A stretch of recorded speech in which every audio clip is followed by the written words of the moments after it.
A'udzu billahi minasyaitonir rajim. Bismillahirrahmanirrahim. Assalamualaikum warahmatullahi wabarakatuh. Alhamdulillahirabbil alamin wa bihi nasta'inu ala umuri dunya waddin. Wassalatu wassalamu ala asrofil anbiya'i wal mursalin wa ala alihi wa sahbihi ajma'in. Amma ba'du. Yang pertama-tama, marilah kita panjatkan puja dan puji syukur kita ke hadirat Allah Subhanahu wa taala, yang mana sampai saat ini kita masih merasakan limpahan rahmatnya yang Allah sangat luas, sehingga Allah masih memberikan kita kesempatan berupa kesehatan, berupa kekuatan, sehingga kita mampu mengikuti setiap pembelajaran yang diberikan oleh Ustadz dan Ustadzah kita. Yang kedua, marilah kita sholawat serta salam kepada Nabi kita Muhammad sallallahu alaihi wasallam, yang mana kita nantikan syafaatnya di yaumil kiamah nanti. Amin amin amin ya rabbal alamin. Oke, anak-anakku yang saya banggakan, pada pertemuan kali ini seperti janji Ustadz kemarin ketika memperkenalkan di awal-awal pembelajaran tentang fikih muqarrin, demi kemudahan kalian untuk memahami pelajaran ini, maka Ustadz akan memberikan kalian pembelajaran ini melalui video, maka video ini kalian bisa melihat di channel YouTube Ustadz. Apabila kalian senang dengan video ini, silakan tekan jempol ke atas. Kalau kalian tidak suka dengan video ini, kalian boleh menekan jempol ke bawah. Oke, anak-anakku yang saya cintai dan saya banggakan, pada pertemuan kali ini, pada kesempatan kali ini juga, Ustadz akan menyampaikan tentang pelajaran fikih muqarrin di dalam bab Thaharah. Anak-anakku yang saya banggakan, dalam bab Thaharah ini, mengapa kok kita ini mempelajari namanya fikih? Alasannya kenapa? Karena fikih ini merupakan hal yang tidak bisa terpisahkan dalam kehidupan kita. Karena kehidupan kita itu akan selalu berurusan dengan namanya ibadah, sesuai dengan firman Allah, wa ma khalaqtul jinna wal insa illa liya'budun. Dan Allah itu menciptakan jin dan manusia hanyalah untuk beribadah. Makanya dari itu, fikih ini merupakan sesuatu hal yang tidak bisa terpisahkan dalam kehidupan kita. Sampai mati pun kita juga akan mempelajari namanya fikih. Mulai dari fikih Thaharah, ada namanya fikih jinayah dan fikih sebagainya. Makanya dari itu, yang pertama kali yang kita akan pelajari pada bab ini adalah bab Thaharah. Anak-anakku yang saya banggakan dan saya cintai, kenapa kok kita ini mempelajari Thaharah? Karena Thaharah ini terkait dengan namanya hal bersuci. Karena hal suci ini sangat terkait dengan kehidupan kita sehari-hari. Mengapa begitu, Ustadz? Karena kalau kita tidak dalam keadaan suci, maka ibadah kita itu tidak diterima oleh Allah. Bahkan ada cerita yang di dalam hadis Rasulullah SAW, bahwasanya dulu dikisahkan bahwa ada orang yang sangat pandai, dia itu sangat ahli dalam beribadah, tetapi ketika dia meninggal, dia itu disisa oleh Allah, disisa oleh api neraka. Mengapa demikian? Karena di dalam dia beribadah itu masih meninggalkan namanya kotoran. Meskipun itu kita tidak sadar maupun dengan sadar. Makanya dari itu, kita setidaknya dalam kehidupan kita, dalam proses kehidupan kita ini harusnya dalam keadaan suci. Karena suci itu bagian dari iman. An-nazafatu minal iman. Kalau kita sudah kalau kita sudah hidup dalam keadaan bersih, maka kita itu akan merasa nyaman, ya, merasa nyaman. Coba anak-anak bayangkan kalau kalian di kamar kalian itu berantakan, ya, tidak rapi, ya, bagaimana keadaan kalian? Pasti kalian akan merasa tidak senang atau malah merasa gundah. Ya, kenapa? Karena tidak terbiasa dengan hal-hal yang kotor, ya. Makanya dari itu, ya, kita sangat bersyukur sekali kita ini sebagai orang Islam, kita itu diajarkan namanya bersih, ya, diajarkan namanya bersuci. Ya, ketika virus corona datang, ya, ketika Allah memberikan kita sebuah ujian, ya, ketika Allah memberikan kita sebuah ujian berupa COVID-19 ini yang berbentuk virus, maka seluruh dunia itu langsung, ya, mereka berbondong-bondong mengkampanyekan namanya hidup bersih. Padahal, ya, kita sebagai orang Islam itu sudah dari dulu diajarkan oleh Rasulullah dan para sahabat-sahabatnya untuk selalu dalam hidup bersih, ya, mulai dari cuci tangan dan sebagainya. Ya, makanya dari itu Ustadz sarankan kepada anak-anakku sekalian agar setiap dalam mengikuti pembelajaran, kemudian dalam setiap melakukan aktivitas atau kegiatan, setidaknya kita harus berwudu, ya, karena kalau kita berwudu itu tidak ada ruginya, ya, karena tidak ada ruginya dan juga banyak manfaatnya. Oke, anak-anakku yang saya banggakan dan saya cintai, Ustadz langsung saja dalam memberikan materi ini, ya, tentang toharo, ya, toharo tentang bersuci. Oke. Para ahli fikih mendahulukan pembahasan toharo, ya, sebelum sholat, dikarenakan toharo atau bersuci, ya, sebelum sholat merupakan syarat sahnya sholat. Nabi Muhammad SAW bersabda, miftahu as-sholat at-tuhur wa tahrimuha at-takbir wa tahliluha at-taslim. Ya, kunci salat ialah tuhur, yang menyebabkan haram melakukan perkara, ya, perkara yang dihalalkan sebelum salat adalah takbiratul ihram, dan yang menghalalkan melakukan perkara yang diharamkan sewaktu salat ialah salam. Ya, makanya dari itu hadis Nabi ini, ya, ini menerangkan bahwasanya, ya, kunci dalam kita melakukan namanya sholat itu kita harus namanya suci, ya. Sebelum kita melakukan hal-hal yang terkandung dalam sholat, misalkan takbiratul ihram itu, ya, Rasulullah mengharamkannya. Maka barang siapa yang tidak melakukan wudu, ya, atau bersuci terlebih dahulu, ya, maka sholatnya secara tidak langsung tidak sah, ya. Makanya dari itu Rasulullah SAW bersabda, atuhuru satrul iman, ya, suci itu adalah sebagian dari iman, ya. Kalau dalam pepatah mafuzot, ya, kata-kata mutiara itu an-nazafatu minal iman, karena suci itu bagian dari iman. Nah, kemudian, ya, kita akan mempelajari tentang pengertian toharo, ya. Toharo menurut arti bahasa adalah bersih dan suci dari kotoran atau najas hissi, ya, yang dapat terlihat seperti kencing atau lainnya, dan najis maknawi yang tidak kelihatan zatnya seperti aib dan maksiat, ya. Maksudnya apa di sini, ya? Taharo itu kalau menurut bahasa itu adalah bersih dan suci, ya, suci dalam artian, ya, dari kotoran, ya, dari kotoran yang dapat terlihat, ya, seperti, ya, kencing, kemudian buang air besar, ya, itu kan kotoran-kotoran yang terlihat, atau kita tidak sengaja menginjak namanya kotoran dari hewan, ya, itu kan namanya kotoran-kotoran yang terlihat, ya. Bahkan kalau kita terkena liurnya anjing atau memegang aji aja, kita harus melakukan namanya bersuci, ya, dengan tanah,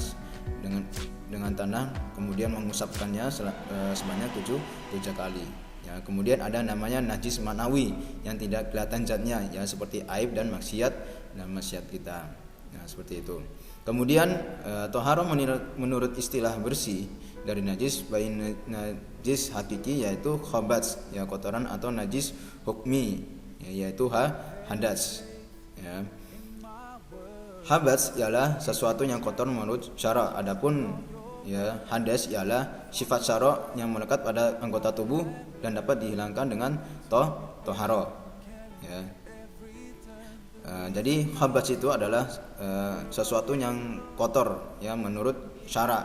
Ya, apa itu menurut syara? Ya, menurut dengan istilah-istilah yang sesuai dengan syariah. Ya, misalkan yang tadi Ustadz jelaskan, yaitu melekatnya kotoran yang di luar yang tidak kita ketahui, seperti anjing, seperti kencing, kemudian kotoran hewan atau kotoran kita sendiri yang kita yang terlihat lah, seperti itu. Yaitu namanya khabats ya menurut syara. Ya. Kemudian ada kalau hadas, ya hadas itu segala yang sesuatu yang melekat pada tubuh kita, ya seperti halnya namanya debu, ya kan, seperti halnya debu atau kotoran-kotoran hal yang lainnya yang melekat pada tubuh kita. Ya, makanya dari itu setidaknya kita dalam melakukan ibadah ya itu harus dalam keadaan bersih, ya harus dalam keadaan suci. Yang menggampang seperti demikian ya. Kalau misalkan anak-anak sekalian berolahraga kemudian tidak mandi, kemudian tidak melakukan wudhu asal-asalan, ya gimana rasanya ya ketika sholat? Apakah kalian nyaman atau tidak ya? Ya bandingkan kalau misalkan kita dalam keadaan suci, dalam keadaan bersih, pastilah kalian sholat itu atau beribadah, kemudian kalian berkegiatan sehari-hari itu kalian merasa dalam keadaan aman, ya tenang, ya tidak ada satupun kotoran yang lengket pada tubuh kita. Ya. Kemudian ya jenis toharo. Ya toharo itu terbagi menjadi dua, ya toharo hadas dan kemudian ada namanya toharo khabats. Ya. Kemudian bagaimana ya toharo hadas, yaitu menyucikan hadas adalah khusus pada badan. Ya, adapun menyucikan kotoran adalah merangkumi badan, pakaian dan tempat. Menyucikan hadas terbagi menjadi kepada 3 macam. Ya, hadas besar dengan cara mandi, menyucikan hadas kecil dengan cara wudu, dan ketiga adalah bersuci sebagai ganti kedua jenis bersuci di atas. Ya, apabila memang tidak dapat dilakukan dengan 3 cara, yaitu dengan tayamum. Ya. Jadi kalau misalkan menyucikan hadas itu ada yang itu merupakan apa yang dalam tubuh kita, ya khusus dalam tubuh kita. Ya. Bagaimana menyucikannya? Ya menyucikan kotorannya itu yang pertama merangkumi badan, kemudian pakaian dan tempat. Ya. Itu namanya hadas. Ya.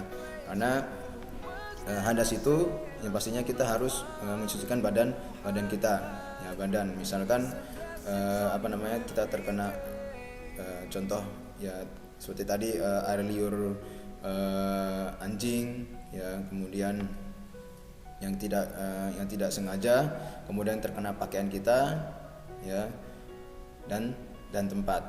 Nah, seperti itu.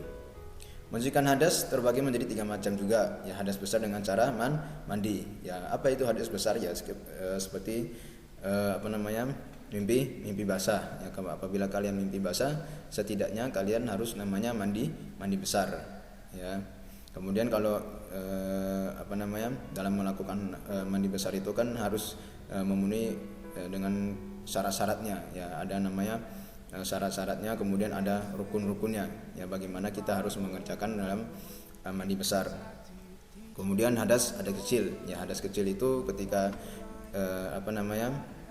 kita kencing, ya itu namanya hadas kecil, ya itu dengan cara wudu. Dan ketika adalah kalau misalkan kedua jenis ini tidak ada, maka penggantinya adalah tayamum.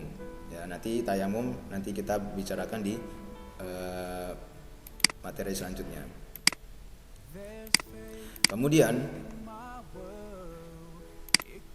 syarat-syarat wajib toharoh. Ya, syarat-syarat wajib toharoh yang pertama ya.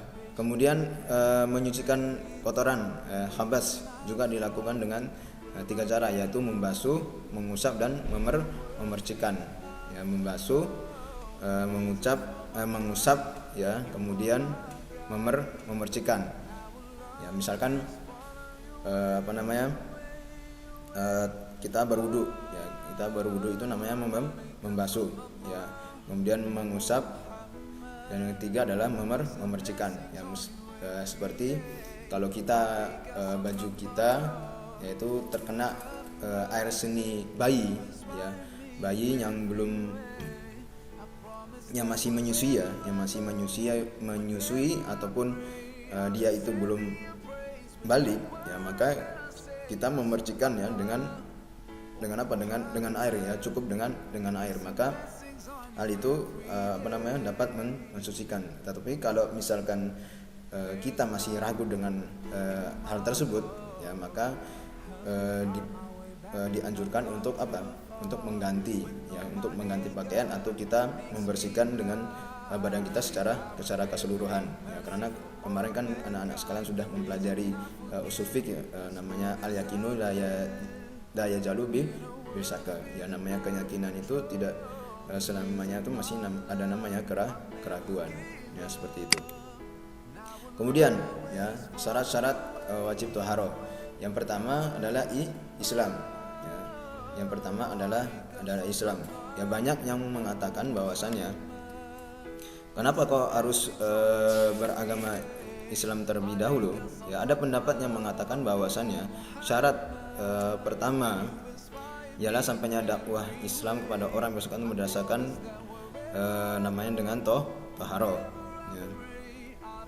Kemudian ada perbedaan pendapat ini terjadi akibat dari perbedaan prinsip usul. Jadi karena harus namanya Islam terlebih dahulu, jadi banyak perbedaan pendapat tentang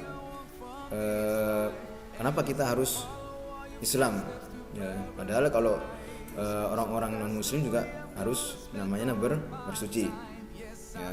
Maka dari itu ya, jumhur ulama mengatakan bahwa orang kafir diperintahkan melakukan hukum-hukum cabang ibadah. Ini artinya mereka akan dihukum di akhirat dengan hukum-hukum tambahan selain hukuman meninggalkan keimanan kepada Allah.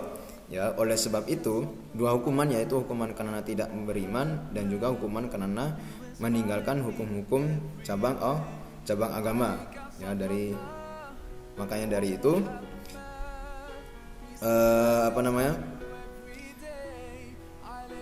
jika seorang murtad ya kembali menganut Islam, maka dia tidak perlu mengqada salat yang ditinggalkan ya, semasa murtad. Ini adalah menurut pendapat jumhur, tapi menurut ulama Syafi'i ia wajib melakukan. Kemudian syarat wajib toharo yang kedua adalah berakal. Ya.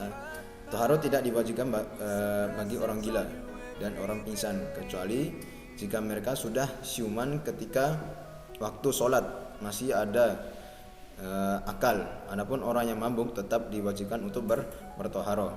Ya, makanya dari itu kalau kita tidur ya, ini kalau misalkan anak-anak sekalian kalau misalkan di masjid ya, kemudian tidur ya, pastikan keadaan itu kan hilang atau dalam keadaan tidak sadar ya kan, makanya diwajibkan untuk berwudu ya.